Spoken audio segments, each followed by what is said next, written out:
Good evening sir. Good evening लिया, good evening.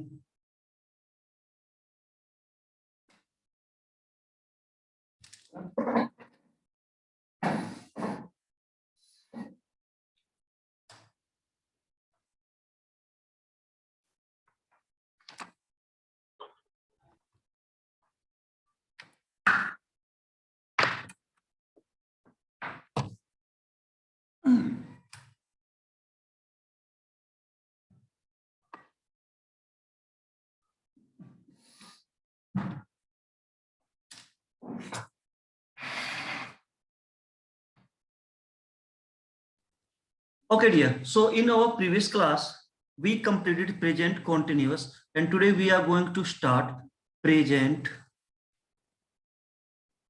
perfect. Sir red colour लीजिए ना।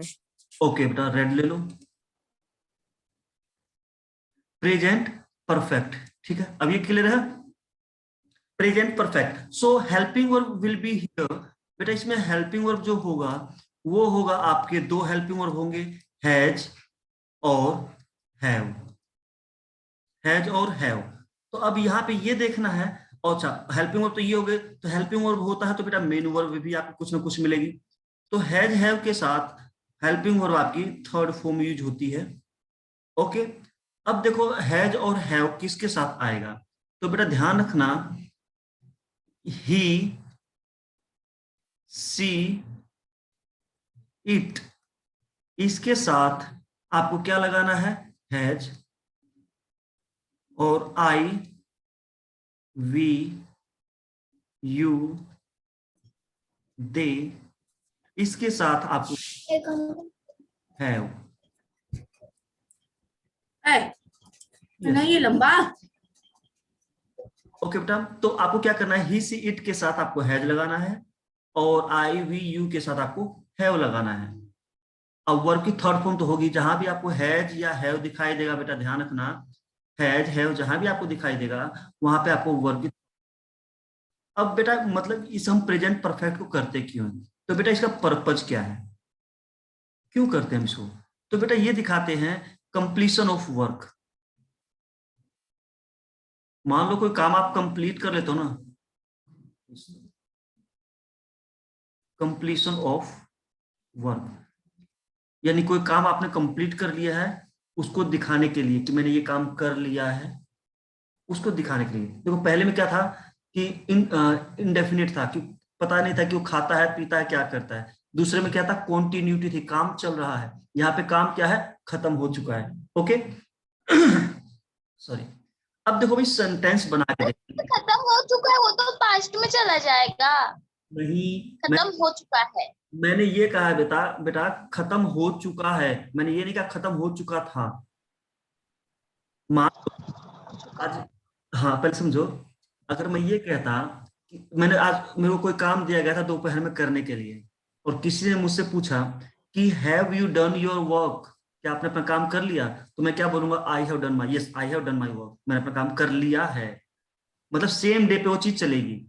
Okay, अगर यही यही बात अगर फ्राइडे को हुई होती तो वो पास्ट में हो जाता, लेकिन डे तो आज का ही ना चल रहा है बेटा।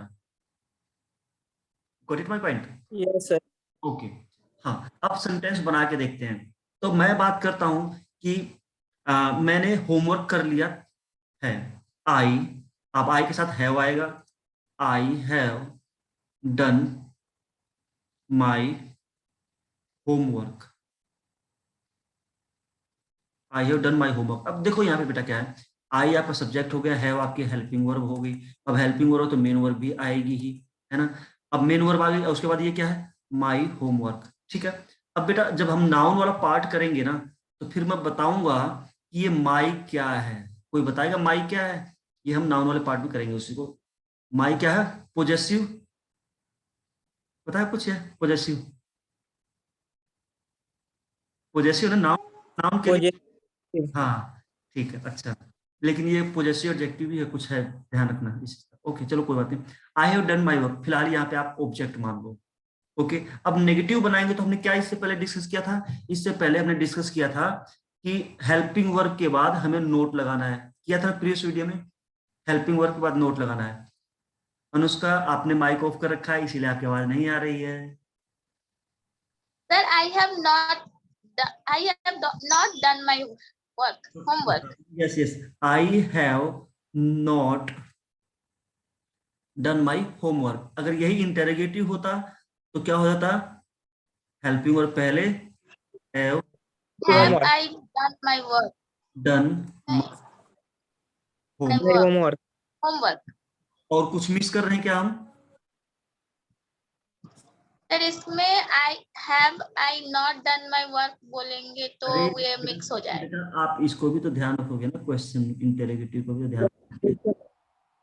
क्वेश्चन मार्क बोलना पड़ेगा, लिखना पड़ेगा ना, बोलना थोड़ी ना पड़ेगा। लिखना पड़ेगा, लेकिन लास्ट में आप जब स्ट्रक्चर पूरा बता रहे हो तो साइन ऑफ क्वेश्चन मार्क तो बोलोगे ना, क्या दिक्कत है? क्योंकि मुझे क्या पता कि आप, क्योंकि देखो हम बेटा कॉमन एरर ही यही करते रहते, यहाँ तक सब कुछ ओके, क्या लास्ट में फुल स्टॉप लगा देंगे, गलत हो जाएगा। ध्यान रखने से का ओके। हाँ, अगर मिक्स की बात करें तो यहाँ पे सब्जेक्ट के बाद क्या कर देंगे? Had I not done my home. Done my homework. ठीक है, समझ में आ रहा है ना बेटा? Question. हाँ, और, Yes, Yes, sir. sir. और लास्ट में जाके क्या हो जाएगा? Question mark. तो ये Question mark. हाँ, ये आप क्लियर हो गया? Yes, sir. ठीक है ठीक है। अब हमें क्या करना है बेटा?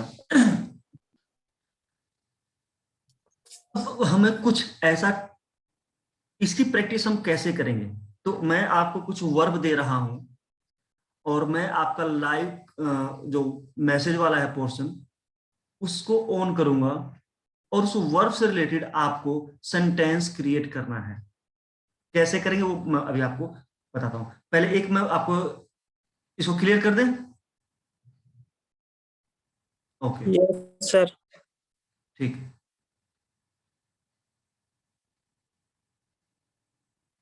हाँ, अनुष्का चौधरी ने ले लिया है स्क्रीनशॉट, ठीक है। हाँ देखो, अगर मैं बोलता हूं आपको कि बेटा वर्ब की फॉर्म जो है आपको लिखना है राइट, वर्ब की फॉर्म है राइट, और आपको सेंटेंस बनाने हैं 7। तो 7 सेंटेंस कैसे बनाओगे? आपके सब्जेक्ट होंगे I, we, you, he, she, it, they. ठीक है, इसको लेके आपको सेंटेंस बनाना है और वर्ब की फॉर्म क्या है? राइट। तो सेंटेंस कैसे बनाओगे? आई हैव रिटन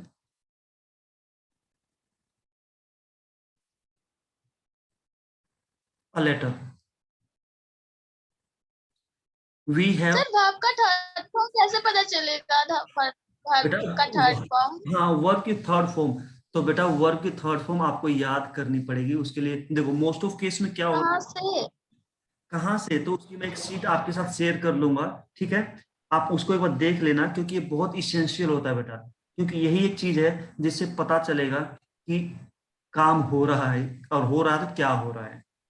तो वर्ब की फॉर्म आपको मस्ट है, वो याद होनी चाहिए। और वो अब 7th 8th स्टैंडर्ड में आओगे बेटा तो आपने बहुत ज्यादा वोकैबुलरी आपकी एनरिच हो चुकी है, वर्ब की फॉर्म बहुत ज्यादा अच्छी है, नो अनडाउटली। लेकिन जब हम एसएसटी वाला सेक्शन करेंगे ना बेटा, तो वहां आपकी वोकैबुलरी पावर और ज्यादा स्ट्रॉन्ग हो जाएगी, because we will do synonyms and antonyms of each and every word. Okay, so don't bother about that, and in our coming session, coming class, so we will also do synonyms and antonyms of the each and every word of English literature.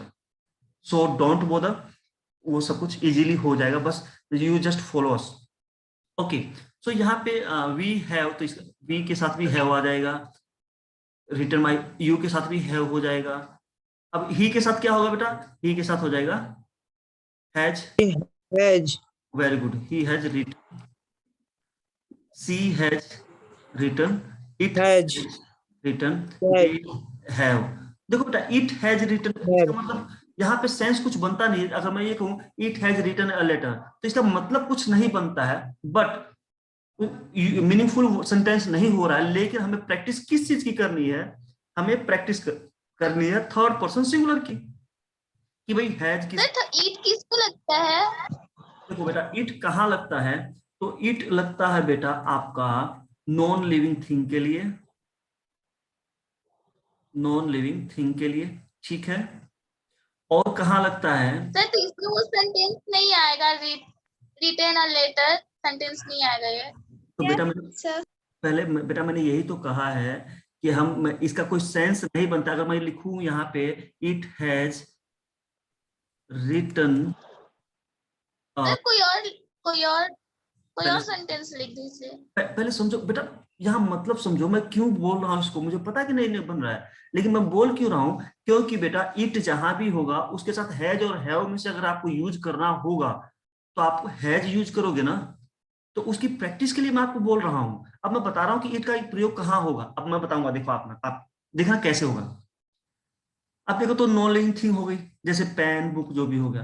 अब एक होता है बेटा जब हम sex की बात नहीं कर रहे हो, मतलब कि जब हम मेल या फीमेल, जब हम मेल या फीमेल की बात नहीं करते हैं उसके लिए भी हम इट का प्रयोग करते हैं। जैसे अगर मैं बात करूं बेबी, है ना, बेबी, तो बेबी बताओ लड़का है कि लड़की है?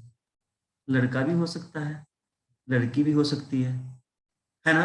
अगर मैं बात करूं किटन, बिल्ली का बच्चा, अब बताओ वो मेल है कि फीमेल है? नहीं पता ना। तो इस केस में सर स्टूडेंट, यस नहीं नहीं, स्टूडेंट हाँ स्टूडेंट कह सकते हो, बिल्कुल स्टूडेंट कह सकते हो, लेकिन स्टूडेंट के लिए दे, पहले समझो स्टूडेंट है तो दे आएगा, और एक स्टूडेंट है तो इट आ सकता है, जब क्योंकि वहां मेल या फीमेल की हम बात नहीं करें। अब किट देखो यहाँ पे जेंडर तो डिफाइन नहीं है ना। असल में इसकी जगह हमें क्या लिखना चाहिए था, जेंडर। यहाँ पे जेंडर तो डिफाइन नहीं है, तो जब जेंडर डिफाइन नहीं होता है तो हम इसको क्या बोलते हैं, न्यूट्रल, यानी कि कॉमन। जब कॉमन जेंडर होता है ना, कॉमन जेंडर की अगर बात करें तो वहां पे हम इट का प्रयोग करते हैं, और इट के लिए क्या यूज होता है, हैज, सॉरी, समझ में आया? तो हमें ये नहीं देखना है कि it has written a letter, ये सेंस नहीं बना, लेकिन हमें प्रैक्टिस क्या करनी है, देखो ये प्रैक्टिस हमें करनी है बोल बोल के। लिखोगे दैट ओके, लेकिन यू हैव टू स्पीक, आपको ये चीज बोल बोल के प्रैक्टिस करनी है। क्लियर है? सर एक सेंटेंस बनाइएगा इट। सर एक सेंटेंस जेंडर का। देखो बेटा जेंडर की अगर हम बात करें तो आप ऐसे लिखते हो ना, द चाइल्ड, या द, हम बात करें द बेबी वॉज क्राइंग, ठीक है। अब द बेबी में तो लड़का लड़की कुछ होता है, इट वॉज हंग्री, तो यहाँ पे इट किसके लिए आया है, बेबी के लिए ना आया है। या मान लो अगर आप सर हम लोग अभी पास्ट नहीं पढ़ रहे हैं तो वॉज लगाए हैं आप, वॉज। बेटा हम प्रैक्टिस किस चीज की कर रहे हैं, हम प्रैक्टिस कर रहे हैं कि इट किसके लिए आता है। Okay okay sir. हाँ हाँ, मुद्दा क्या था, मुद्दा तो ये ना था कि इट किसके लिए आता है, तो हमने नॉन लिविंग थिंग के लिए तो पेंसिल बुक होता है। और उसके बाद क्या, कॉमन जेंडर, तो कॉमन जेंडर तो भी चाइल्ड, चिल्ड्रन भी कॉमन जेंडर होता है ना। आपका ये बेबी कॉमन जेंडर है, ठीक है। तो इसके लिए आप उसकी इट का प्रयोग करोगे। तो मैटर हमारा इस वीडियो का मेन मोटिव क्या है कि बेटा हमें ये प्रैक्टिस करना है बोल बोल के और लिख के भी। अब एक चीज देखो कि मैंने एक वर्ब बोला यहाँ पे, एक आपको वर्ब दिया, 7 सेंटेंस आपने पॉजिटिव बना लिए, ओके। अब 7 सेंटेंस आप नेगेटिव भी बनाओगे, इंटेरोगेटिव भी बनाओगे, और मिक्स भी बनाओगे। तो एक वर्ब के साथ बेटा 28 सेंटेंस बन जा रहे हैं, है ना। एक के साथ 4 बन रहे हैं, एक वर्ब के साथ 4 बन रहे हैं, एक सब्जेक्ट के साथ 4 सेंटेंस बन रहे हैं। तो 7 4 जा 28, तो 28 यानी एक वर्ब के साथ आपको 28 सेंटेंस बनाने हैं। और कुछ वर्ब में देखो बेटा 10 मिनट का अभी टाइम है हमारे पास, लेकिन फिर आप इसी लिंक से जुड़े रहना, ठीक है।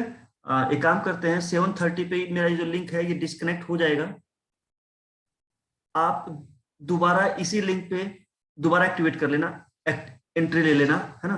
फिर 40 मिनट की क्लास हमारी एक्सटेंड हो जाएगी, ठीक है। तो ओके हाँ, तो बेटा आपको करना क्या है कि कुछ वर्ब मैं आपको दे रहा हूं, आपकी प्रैक्टिस करके लिख के और आप मुझे व्हाट्सअप करेंगे। ओके, व्हाट्सअप करेंगे, जो आपने पैराग्राफ लिखा उसको भी व्हाट्सअप करेंगे, इसको भी व्हाट्सअप करेंगे। चलो, तो मैं आपको फॉर्म इसको क्लियर कर देते हैं। Anushka, yes sir. दृष्टि, Yes, sir. ओके, अनुष्का अभी स्क्रीन ले रही है, ठीक। चलो भाई, तो वर्ब की फॉर्म जो है आपकी, मैं बात करता हूं वॉश, ठीक है। प्ले, बिल्कुल सिंपल वर्ब लेते हैं। सिंग, गो, एक और ले लेते हैं, finish.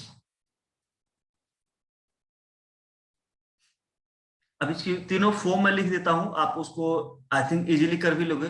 Wash, washed, washed. Play, played, played. Sing, sang, sung। go, went, gone। finish, finished, finished। तो ये आपकी वर्ब की फर्स्ट फॉर्म हुई, ये आपकी वर्ब की सेकंड फॉर्म हो गई, ये आपकी वर्ब की सेकंड हो गई, और ये आपकी वर्ब की थर्ड फॉर्म हो गई। ठीक है बेटा,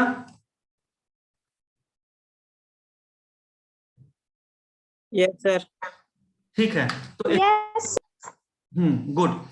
जैसे हाँ, अभी मैं आपको 5 मिनट का एक ब्रेक दे रहा हूं, और आप सभी लोग जो आपने ऐसे लिखा है, ऐसे आपने जो लिखा है उसको अभी व्हाट्सएप करो, अभी चेक करना है। मुझे पता आप लोगों ने नहीं लिखा है। अरे बेटा भूल गए, Anushka Chaudhary mic open expression. Sir लिखा नहीं, कैसे हमको लगा छुट्टी है तो हम लिखे ही नहीं।